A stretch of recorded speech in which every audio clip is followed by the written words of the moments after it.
जय हिंद दोस्तों। तो दोस्तों आज हम पढ़ने वाले हैं पंचायती राज का एक महत्वपूर्ण टॉपिक है समितियां।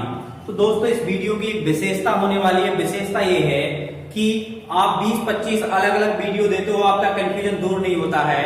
तो सबसे पहले तो हम ये आप लोग को बताना चाहते हैं कि 20-25 पंचायती राज को और समितियों के वीडियो का ये सार है, ठीक है ना।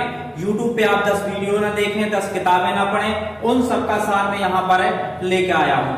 दूसरी महत्वपूर्ण बात यह है कि इसमें सभी समितियों को एक साथ रखा गया है ताकि आपको याद करने में सहूलियत आए। जैसे कि आपने पढ़ा होगा, कोई भी पढ़ाता है तो कैसे पढ़ाते हैं, बलवंत राय मेहता समिति और उसके बाद आप लोग को अशोक मेहता समिति। तो मैं आप लोग को एक क्लियर कर दूं कि जो बलवंत राय मेहता समिति है, इसके बाद अशोक मेहता समिति, ये पहली समिति है, तो ये 8वें नंबर की समिति है, ना कि दूसरी समिति है।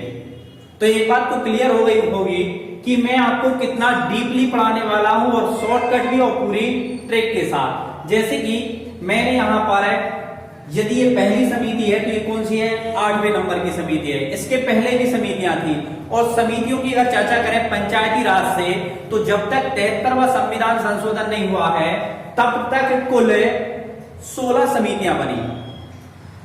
16 समितियां बन गई। उसके पहले 15 समिति बनी थी और 16वीं समिति उसके बाद बनी थी।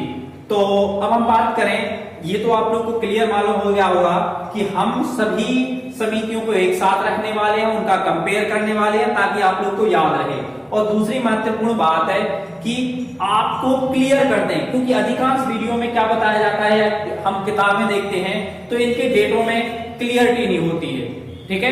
तो इससे आप बिल्कुल निश्चिंत रहें। सबसे पहले मैं इसे क्लियर करके ही आप लोग के सामने लाया हूं। चलिए तो हम इसके इतिहास की शुरुआत करें। तो पंचायती राज, दोस्तों पंचायती राज का एक इतिहास होता है और जब देश आजाद हो गया तो उसके बाद का इतिहास एक अलग है। तो हम बात कर रहे हैं कि बलवंत राय मेहता समिति आखिर क्यों बनी, कैसे बनी, कब पारित हुई, वो बात अलग है। सबसे पहले तो बलवंत राय मेहता समिति क्यों बनी, ठीक है। तो आइए हम पंचायती राज की शुरुआत करते हैं आजादी के समय से। तो बात है 1944 की। 1944 में एक अल्बर्ट मेयर नाम के अमेरिकी व्यक्ति भारत आते हैं और वो देखते हैं कि यार यहाँ के लोग खेती तो करते हैं लेकिन ज्यादा अच्छे तरीके से टेक्नोलॉजी से खेती नहीं करते हैं और ये लोग ज्यादा विकसित नहीं है, ये लोग डेवलप नहीं है, यहाँ पर विकास नहीं है।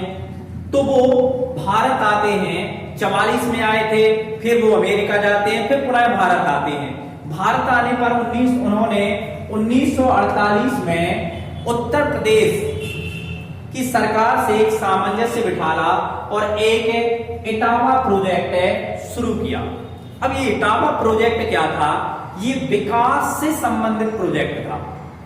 इसको और भी समझें तो इसमें अमेरिका की, यूएसए की हार्वर्ड फाउंडेशन एक समिति थी, उसने और यूपी, इन दोनों के सहयोग से इटावा प्रोजेक्ट को चलाया जाता था।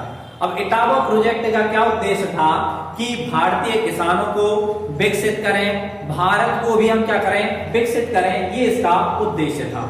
क्लियर है ना। ये तो बात थी 1948 की।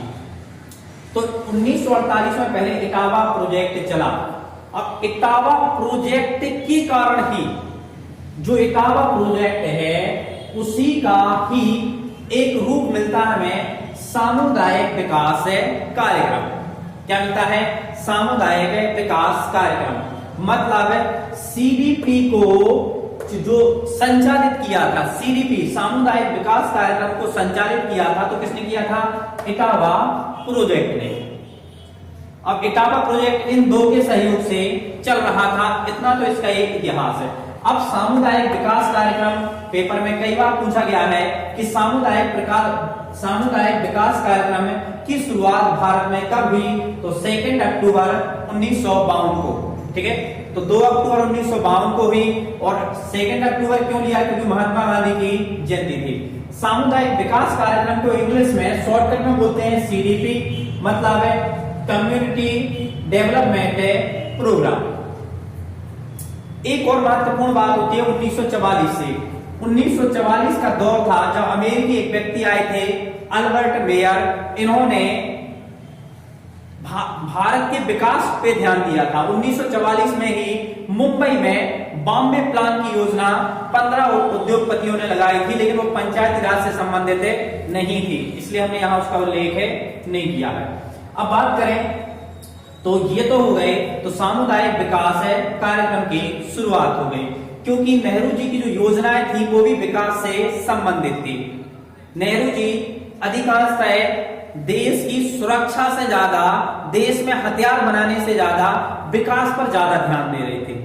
ठीक है, क्योंकि ये कभी गुटनिरपेक्ष के नेता भी थे, तो इन्होंने विकास पर ध्यान दिया, तो मतलब देश के विकास के लिए इन कार्यक्रमों को चलाया गया।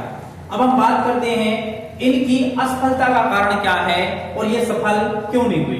सबसे पहले तो सामुदायिक विकास कार्यक्रम में किया क्या जाता था ये समझें। तो जो सामुदायिक विकास कार्यक्रम थे, इनमें लोगों से कहा जाता था आप समूह में, ग्रुप में आए, और जैसे आप ग्रुप में आएंगे और आप लोग मिलकर किसी कंपनी बनाएं और फिर आप आगे उस कंपनी को चलाएं, तो आप लोग को ज्यादा, आप अकेले अकेले नहीं कर सकते।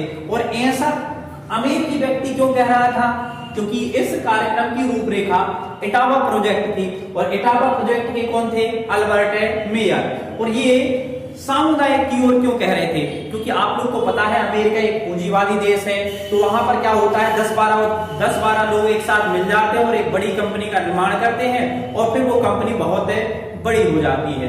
तो ऐसे ही ये भारतीय लोगों को जागरूक कर रहे थे। ठीक है, और इसी सामुदायिक विकास कार्यक्रम को पूरे भारत में फैलाने के लिए इसमें 1953 में विस्तार सेवा कार्यक्रम लागू किया गया, लोगों को काय के लिए? जागरूक करने के लिए। लेकिन इनकी असफलता का कारण ये था कि कहते हैं ना, जब कोई भी चीज की शुरुआत होती है तो शुरुआत में लोग उसे अच्छे से नहीं समझते और ना ही उस पर ध्यान देते हैं। और दूसरी महत्वपूर्ण बात, क्योंकि ये कार्यक्रम चला रहे थे, लोगों को जागरूक करने की तो शुरुआत कर रहे थे, लेकिन लोगों को उसमें सम्मिलित नहीं कर रहे थे, अपने कार्यक्रम में लोगों को नहीं ले रहे थे, ना ही लोगों को कोई अधिकार दे रहे थे। और यही कारण है कि ये कार्यक्रम तो करते रहे, लेकिन लोगों को इसमें भागीदार नहीं बनाया, और ये कार्यक्रम क्या हो गया? असफल हो गया। अब बात करते हैं, जैसे कि हमने आप लोग को बताया कि बलवंत राय मेहता समिति क्यों आई। तो ये जो पूरा सिस्टम नेहरू के, पंडित जवाहरलाल नेहरू देश के पहले प्राइम मिनिस्टर के कार्यकाल में चल रहा था। ठीक है ना।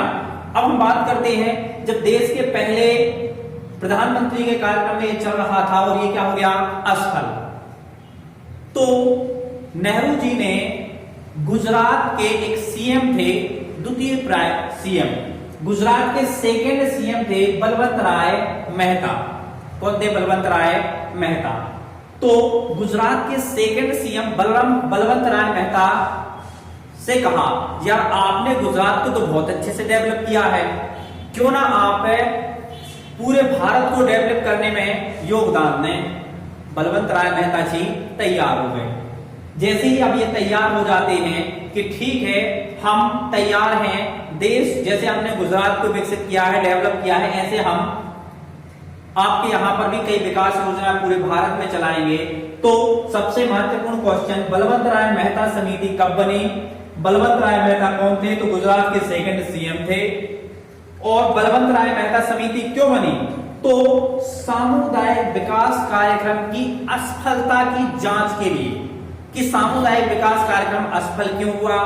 दूसरा उद्देश्य कि ऐसा हम क्या करें कि देश का विकास हो। ठीक है, देश के विकास के लिए क्या करना चाहिए और इसकी असफलता का कारण क्या है, इन सभी के लिए इस समिति को बनाया गया। बलवंत राय मेहता समिति बन जाती है। अब बलवंत राय मेहता समिति बनी कब? तो इसकी कभी डेट आपको 1956 मिलेगी, कभी 1957। तो हम आप लोग को बता दें कि ये बलवंत राय मेहता समिति बन तो 1956 में गई थी, लेकिन योजना आयोग ने इस समिति को मंजूरी दी थी 1957 को। तो शायद आप लोग को क्लियर समझ में आ गया होगा कि ये 56 और 57 क्यों मिलता है। कुछ बुक्स में आपको 56 मिलेगा तो कुछ में 57। मैंने आप लोग से पहले भी कहा था मैं हर डाउट आपके क्लियर करके दूंगा, आपको कोई भी चीज की आवश्यकता नहीं पड़ेगी। तो 1956 और फिर 1957। 56 में ये बन गई थी, नेहरू जी ने कहा था तो इन्होंने अपनी समिति के सदस्यों को बना लिया, क्योंकि इसमें 13 सदस्य थे तो इन्होंने 13 सदस्यों को जोड़ दिया था और 56 में बना ली थी। लेकिन इसे योजना आयोग ने मंजूरी कब दी थी? 57 में। अतः समिति कब बनी? 16 जनवरी 1957 को। समिति में कितने सदस्य थे? समिति में भैया कितने? 13 सदस्य। रिपोर्ट कब आई थी इसकी? 24 नवंबर 1957 को। 24 नवंबर 1957 को इसकी क्या आती है? रिपोर्ट आती है। ठीक है, इसकी क्या आती है? रिपोर्ट। जैसे इसकी रिपोर्ट आई तो इस रिपोर्ट के अनुसार अब कहीं ना कहीं हमें क्या करना था? लागू करना था। किसको? पंचायती राज को। पंचायती राज को हमें क्या करना था? लागू करना था। सॉरी ये गलत है, 1959 है। ठीक है, हमें पंचायती राज का। तो बलवंत राय मेहता समिति के आधार पर पंचायती राज का शुभारंभ पहली बार कहां हुआ? तो ये 2 अक्टूबर 1959 को हुआ, बगदरी गांव, नागौर जिला, राजस्थान में। तो देश में सबसे पहले पंचायती राज की शुरुआत कहां हुई? तो कहां हुई है? बगदरी गांव में। इसके पहले देश में कहीं भी पंचायती राज की शुरुआत नहीं हुई थी। अब बात करें दूसरे प्रकार के पंचायती राज की कि महाकौशल में अलग हुआ, तो ये इतिहास में मध्य प्रदेश का इतिहास होता है पंचायती राज का, भारत का इतिहास होता है पंचायती राज का। लेकिन एक संवैधानिक आधार पर जो संविधान बनने के बाद अगर कहीं शुरुआत हुई तो कहां हुई है? राजस्थान में, और राजस्थान के बगदरी गांव से इसकी शुरुआत होती है। अब बलवंत राय मेहता ने इसके तो कारण बता दिए और उन्होंने नई सिफारिश क्या की? इनकी सिफारिश थी कि पंचायती राज त्रिस्तरीय होना चाहिए। कितने स्तर होना चाहिए? 3 स्तर। देखो एक बात बोले आप लोग को, ये कई बार आता है कि बलवंत राय मेहता समिति ने कितने स्तर की पंचायत बताई या अशोक मेहता समिति ने कितने स्तर की बताई। तो इन सब के अलग अलग सिस्टम है कि अशोक मेहता ने 2, बलवंत राय मेहता ने कितनी? 3। तो हम इन सबको आप लोग को बिल्कुल पूरा बताएंगे, जो अशोक मेहता, ये बलवंत राय मेहता। ठीक है ना? तो इनके लिए अगर आप लोग को ट्रिक भी चाहिए, बाकायदा ट्रिक देंगे, एक नहीं पूरी समितियों को कंफर्म देंगे। जैसे कि आप पढ़ोगे बलवंत राय मेहता कितने हैं? 3 अक्षर हैं, तो इन्होंने कितने स्तर बताए? 3 स्तर। यहां पर देखें आप लोग को त्रिस्तरीय, ये है त्रिस्तरीय बताए। और जैसे कभी आपसे अशोक मेहता पूछे, अभी हम ये पढ़ाई नहीं तो आप लोग को ट्रिक के लिए बता बस रहे हैं। अशोक मेहता, तो अशोक मेहता में कितने शब्द हैं? 2, तो ये कितने स्तर की है? 2 स्तर की। और ऐसे ही हम पूरी समितियों को ट्रिक से कंप्लीट पूरा करवा देंगे। आप वीडियो में अंत तक बने रहें तो क्लियर होगी ना? तो आगे हम जो भी तो बलवंत राय मेहता समिति पर 57 में बनी, या कह दें हम 56 में बनी, 57 में रिपोर्ट आई और 59 में ये पहली बार इसका शुभारंभ होता है। कहां से? बगदरी गांव, राजस्थान से। फिर हम बात करें सिफारिश। इस पर सिफारिश उन्होंने की थी कि पंचायती राज 3 स्तर का होना चाहिए। कितने स्तर का? 3 स्तर का। कौन सा? ग्राम स्तर पर वो कह रहे हैं ग्राम पंचायत होना चाहिए। ब्लॉक स्तर पर या खंड स्तर पर क्या होना चाहिए? पंचायत समिति। कहीं ब्लॉक लिखा मिलेगा तो कहीं खंड, तो उसका डाउट नहीं करना। तो ब्लॉक स्तर पर पंचायत समिति बनना चाहिए और जिला स्तर पर जिला परिषद बननी चाहिए। उन्होंने एक और कहा कि ग्राम पंचायत जो है उसका बस गठन कैसा होना चाहिए? उसका जो चुनाव है वो प्रत्यक्ष रूप से होना चाहिए और इन दोनों का चुनाव कैसा होना चाहिए? अप्रत्यक्ष रूप से होना चाहिए। ब्लॉक का और जिला का चुनाव कैसा होना चाहिए? अप्रत्यक्ष, और इसका बस कैसा होना चाहिए? प्रत्यक्ष। 3 स्तर बताए। और एक और महत्वपूर्ण बात इन्होंने ये भी कहा कि जो ब्लॉक है, पंचायत समिति है, ये कार्यकारी समिति कहलाई, मतलब ये पूरे कार्य करेगी।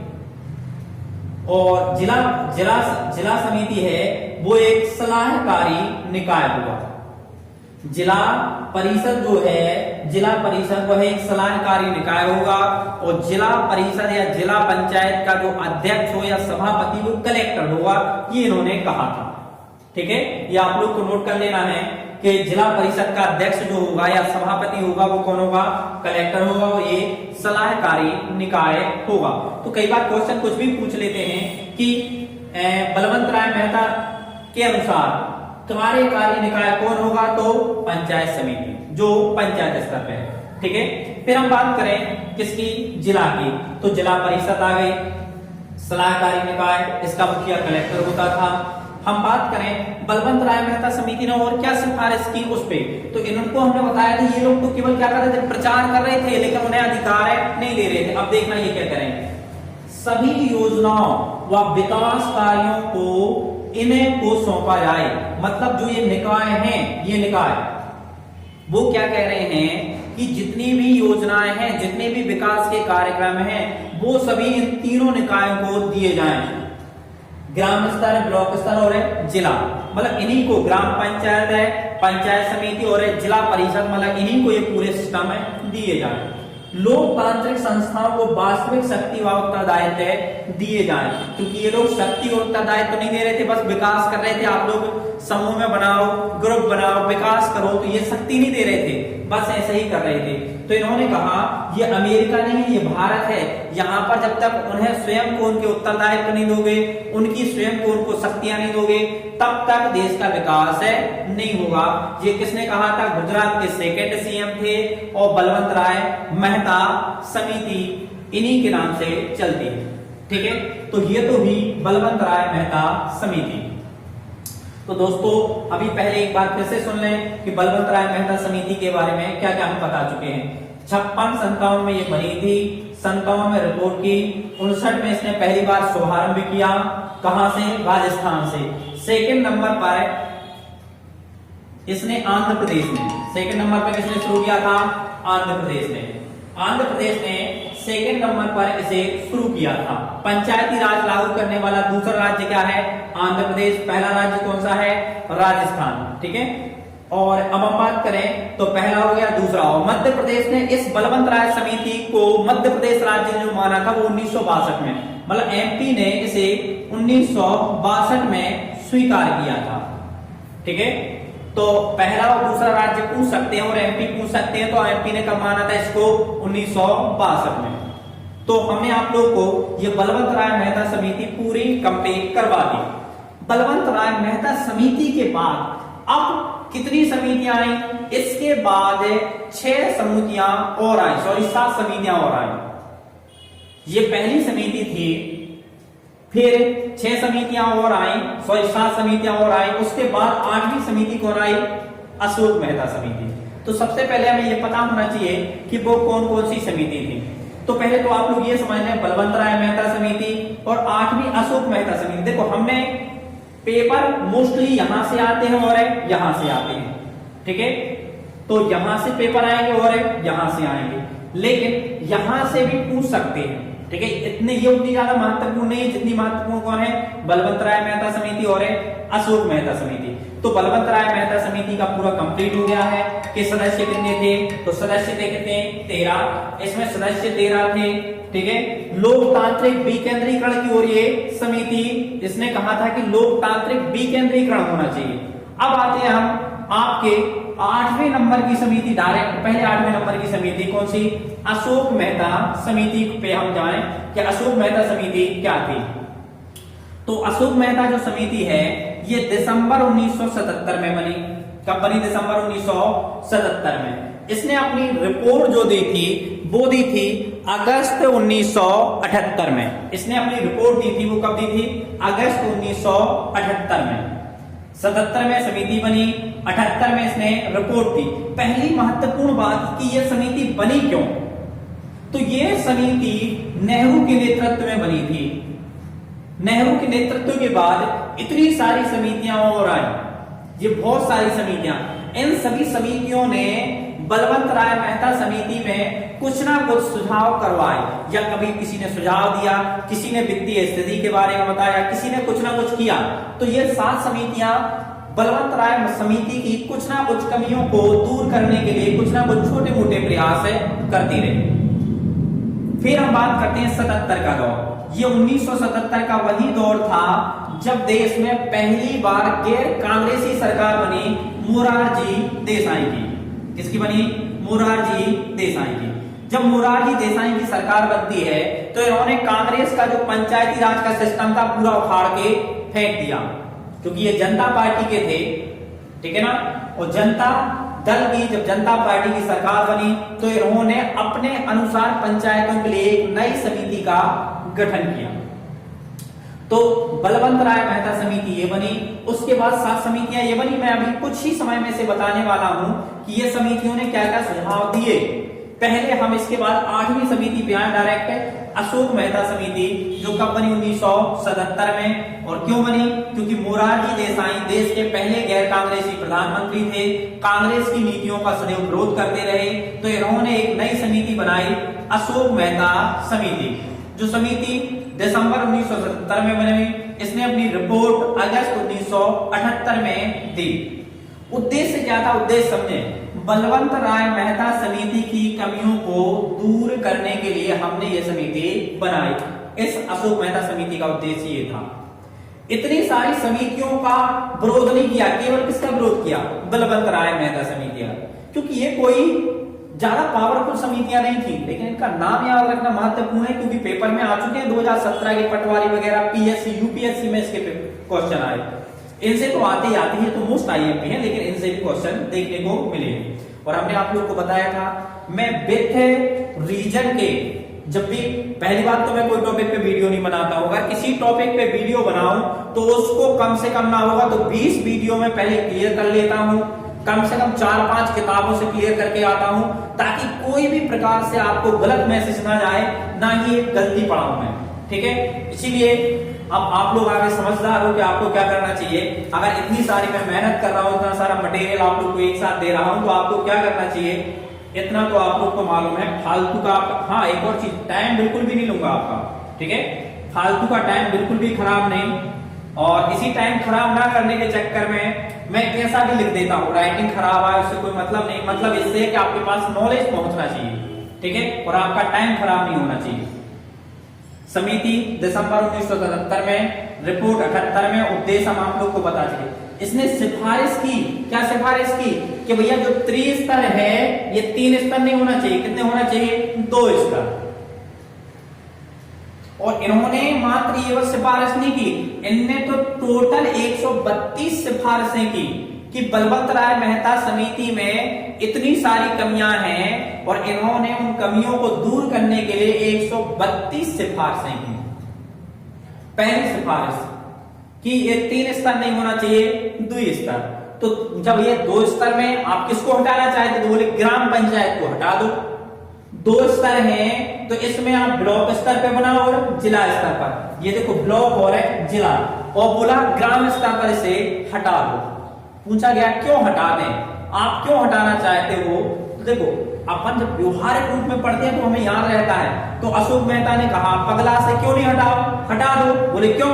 बोले इसलिए हटाओ कि तुमने ब्लॉक को कार्यकारी निकाय बनाया, तुमने जिला को सलाहकारी निकाय बनाया, ग्राम को तुमने क्या बनाया? लूगर अगरा, कुछ नहीं बनाया। इसलिए जिला गांव को तुम क्या कर दो? ग्राम पंचायत को हटा दो।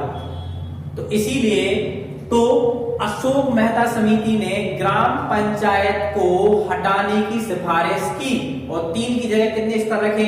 2। जहां ब्लॉक स्तर पर उन्होंने कहा था कि पंचायत समिति, वहां पर इन्होंने कहा क्या होना चाहिए? मंडल पंचायत। अब मंडल पंचायत पूछी भैया कितने में बनेगी? तो कह रहे जहां पर 15-20 हजार जनसंख्या अगर एकत्रित हो जाए, 15 से 20 हजार जनसंख्या एकत्रित हो जाए, तो 15 से 20 हजार जहां पर जनसंख्या हो जाए वहां पर एक मंडल पंचायत होगी, या 10-20 गांव मिलकर एक मंडल पंचायत बनाएंगे। जिला स्तर पर क्या होना चाहिए? जिला परिषद। और जो जिला परिषद है ये विकास के संपूर्ण कार्य देखने की जिम्मेदारी इसी की होगी। और कई बार पूछा गया क्वेश्चन है कि निम्न में से किस समिति ने ग्राम स्तर को हटाने की सिफारिश की? तो किसने की? अशोक मेहता ने। अशोक मेहता समिति ने कुल कितनी सिफारिश की? 32। स्तर कितने बताए? 2। बलवंत राय मेहता ने कितने?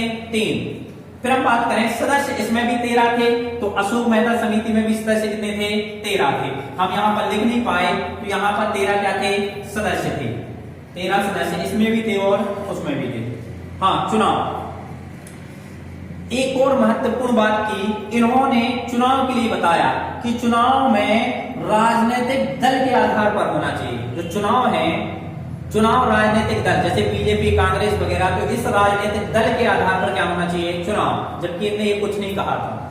ठीक है। तीसरी चीज, अब इन्होंने देखो एक स्तर क्यों हटाया, हम रीजन दे चुके, गांव को तुमने कोई जिम्मेदारी नहीं दी थी इसलिए उसको हटा दो। चुनाव राजनीतिक दल के आधार पर होना चाहिए, ये क्यों कहा था इन्होंने?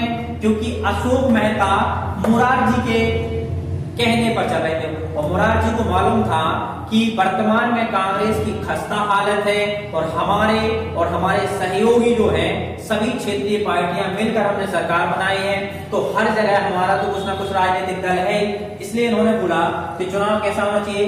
राजनीतिक दल के आधार पर होना चाहिए। पंचायतों कर की शक्ति होना चाहिए। वो कह रहे हैं अगर पंचायतें विकास करेगी तो उन्हें पैसा चाहिए और पैसे के लिए उन्हें कर लगाने की क्या होना चाहिए? शक्ति होना चाहिए।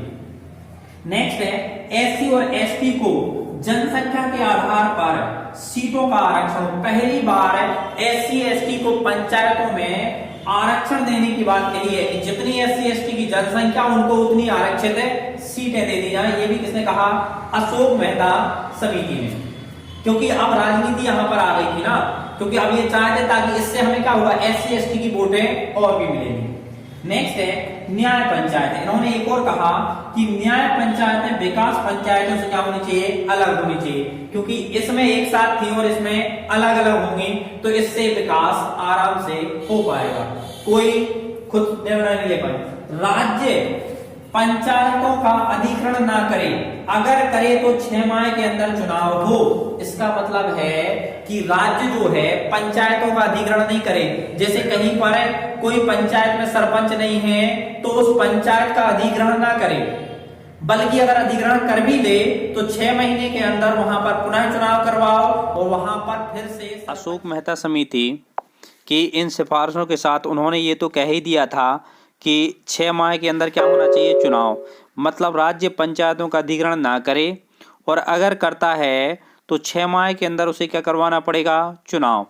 इसके साथ ही अगर तुम्हें हमने, और ये तो चंद्र जो महत्वपूर्ण मांगे थी वो थी, इन्होंने कुल कितनी 132 सिफारिशें की थी। और अगर एक और इसका हम बात करें तो अशोक मेहता समिति ने कार्यकाल के बारे में बताया था कि कार्यकाल कितने वर्ष का होना चाहिए? 4 वर्ष का होना चाहिए। बलवंत राय मेहता समिति में भी 13 सदस्य और इसमें भी कितने थे? 13 सदस्य थे। इसकी एक और महत्वपूर्ण विशेषता ये थी कि इन्होंने जिले का विकेंद्रीकरण का प्रथम स्थान माना था। उन्होंने कहा था कि जिले का जो विकेंद्रीकरण है वह विकेंद्रीकरण का क्या माना था? प्रथम स्थान। तो इस हिसाब से जो हमारी अशोक मेहता समिति और बलवंत राय मेहता समिति, क्योंकि अधिकांश पेपर तो जो अधिकांश क्वेश्चन मिलते हैं वो कैसे मिलते हैं? बलवंत राय मेहता समिति से और कैसे? अशोक मेहता समिति से। तो मैंने बलवंत राय मेहता समिति पढ़ाई और क्या पढ़ाई आपको? अशोक मेहता समिति। इसके बाद अगर हम बात करें अब हमारे पास ये कुछ 6 समितियां और हैं, क्योंकि हम आपको पहले बता चुके हैं कि अशोक मेहता जो समिति है यह हमारी 8वें नंबर की समिति है। अब जो मेरी अन्य जो समितियां हैं ये समितियां उतनी महत्वपूर्ण नहीं हैं, लेकिन ऐसा नहीं कि इनसे क्वेश्चन नहीं पूछे जा सकते हैं। तो ये देखें आप इन अन्य समितियों के, जैसे कि हमारी दूसरे नंबर की जो समिति है VK राव समिति। ये राय समिति 1960 में आई और ये समिति क्या कर रही थी? परामर्श देने का कार्य कर रही थी। और एक और महत्वपूर्ण बात, ये जितनी भी समितियां हैं वो सभी समितियां बलवंत राय समिति के बाद आई। जैसे कि मैं आप लोग को क्लियर बता दूं, जैसे कि आपको बलवंत राय मेहता समिति 56 और 57 में आई। 59 में इसने पहली बार इसका शुभारंभ हुआ। 59 के बाद 60 में आई VK राव समिति। और राव समिति की अगर बात करें हम, तो जो VK राव समिति है ये 1960 में आई। फिर उसके बाद 60 के बाद अगर दिवाकर समिति 63 में आई। के संथानम समिति ये भी 63 में आई। ठीक है, के संथानम की दूसरी समिति आई 65 में। और इस हिसाब से ये पूरी समितियां आती रहीं। अब हम बात करें इनका थोड़ा सा अपन इस पे इनके बारे में समझ लें कि आखिर ये समितियां थी कैसी। तो जो बलवंत राय मेहता समिति थी उस समिति के बाद दूसरे नंबर पर अगर कोई समिति आई तो वो आई थी VK राव समिति, 1960 में आई। और इस समिति का काम था परामर्श देने के लिए ये समिति बनाई गई थी। इस समिति की अध्ययन दल, इसमें SD मिश्र अध्ययन दल भी आया था, जो कब आया था 1961 में। तो दूसरे नंबर की समिति थी VK राव समिति 1960 में, और ये बलवंत राय मेहता समिति को परामर्श देने के लिए बनाई गई थी, पंचायती राज का परामर्श देगी। और इसी राव समिति के अंतर्गत ही आती थी SD मिश्र अध्ययन दल, जो 1961 में आया। इसी के साथ भी ईश्वर अध्ययन दल 1961 में ये भी आया। GR राजगोपालाचार्य अध्ययन दल, ये भी 1961 में आया। तो ये अध्ययन दल थे, इनका काम क्या था? जैसे VK राव समिति है, ये तो 1960 में आई परामर्श देने के लिए, लेकिन परामर्श देने के लिए परामर्श करने से पहले इनका अध्ययन भी करना पड़ेगा इन्हें। तो ये जो चाहे वो मिश्र समिति हो, चाहे ईश्वर अध्ययन समिति हो, चाहे राजगोपालाचार्य अध्ययन समिति हो, तो ये अलग अलग विभागों से थे। जैसे कोई वित्त व्यवस्था से संबंधित था, तो कोई पंचायतों की मजबूती से संबंधित अध्ययन दल था। तो इस हिसाब से ये 3 अलग अलग प्रकार के अध्ययन दल आए हैं। इनके अंदर डीपली क्वेश्चन नहीं आता है, बस इतना बस हो सकता है कि SD मिश्र अध्ययन दल किस चीज़ से संबंधित है। तो पहला आपका आंसर पंचायती राज से है, और अगर पंचायती राज नहीं रहे तो VK राव समिति से संबंधित ये अध्ययन दल है। ठीक है। तीसरे नंबर की जो समिति है वो है दिवाकर समिति। दिवाकर समिति कब आई? 1963 में आई। 1963 में ये क्या बता रही थी? ग्राम सभा की स्थिति, ग्राम सभा की स्थिति की समीक्षा के लिए इस समिति का गठन किया गया। जैसे राव समिति है परामर्श देने के लिए, तो ये 60 में परामर्श देने के लिए आई, लेकिन परामर्श के पहले उसे अध्ययन करना पड़ेगा, तो 3 उसने अध्ययन समिति बना दी। फिर ऐसे ही आती है दिवाकर समिति 1963 में, ये ग्राम सभा की स्थिति की समीक्षा के लिए आई, और इसके साथ भी एक अध्ययन दल था जिसका नाम था M रामाकृष्णन अध्ययन दल, ये 1963 में ये भी बना। फिर हम बात करें चौथी जो समिति है वो थी K संथानम समिति 1963 में, ये वित्त व्यवस्था हेतु सुझाव लेकर आई। ये वित्त व्यवस्था हेतु क्या सुझाव लेकर ये समिति आती है। फिर हम बात करें नेक्स्ट जो समिति है हमारी, वो 5वें नंबर पर भी फिर से एक और समिति आई, कौन सी? K संथानम समिति, इन्हीं के समय। ठीक है ना। और ये लाल बहादुर शास्त्री जब प्रधानमंत्री थे उस समय आई। इसके पहले ये जितनी भी समितियां आ रही थीं, चाहे बलवंत राय मेहता समिति हो, चाहे उसके पहले दिवाकर समिति हो, K संतानम समिति हो, ये सभी समितियां नेहरू के शासनकाल में आई थीं। 64 में उनकी मृत्यु होती है, और 64 के बाद 66 तक प्रधानमंत्री थे लाल बहादुर शास्त्री।